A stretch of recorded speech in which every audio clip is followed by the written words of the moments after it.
ఏకలవ్యుడు ఒక ఆదివాసీ యువకుడు. ఆయనలో ఉండేది ఒకే ఒక్క కోరిక, గొప్ప బాణవీరుడు అవ్వాలి అని. కానీ ఆయన బ్రాహ్మణ కులానికి చెందినవాడు కాదు. రాజమందిరంలో తెలిసిన వాళ్ళు కూడా లేరు. ఆయనకి ఒకే ఒక విషయం తెలుసు, ద్రోణాచార్యుడు అనే ఒక గొప్ప గురువు ఉన్నారు అని. ఏకలవ్యుడు ఎన్నోసార్లు ప్రయత్నించినా కూడా ద్రోణాచార్యుడు గురుకులానికి చేరలేకపోతాడు. కానీ ఆయన ఆశోదరుకోడు. తన ఇంట్లో ద్రోణాచార్యుని విగ్రహం చేసుకొని ఆ మూర్తి ముందు నిలబడి స్వయంగా విలువిద్యలు నేర్చుకుంటాడు. ప్రతిరోజు అభ్యాసం చేస్తాడు. కాలం గడిచే కొద్దీ ఒకరోజు పాండవుల వనంలో అభ్యాసం చేయడానికి వెళ్తాడు. ఆ సమయంలో ద్రోణాచార్యుడు ఏకలవ్యుని విలువిద్యలు చూసి ఆశ్చర్యపోతాడు.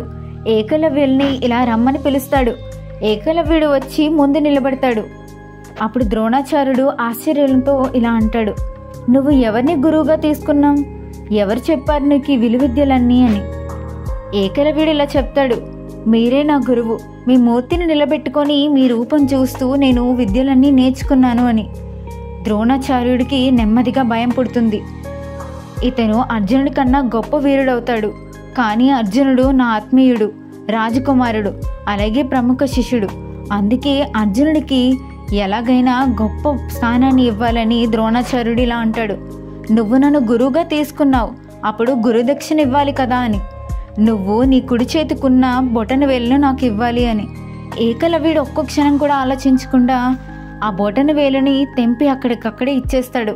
చుట్టూ ఉన్న వాళ్ళందరూ ఆశ్చర్యంతో ఇలా అనుకుంటారు, ఎంత భక్తి!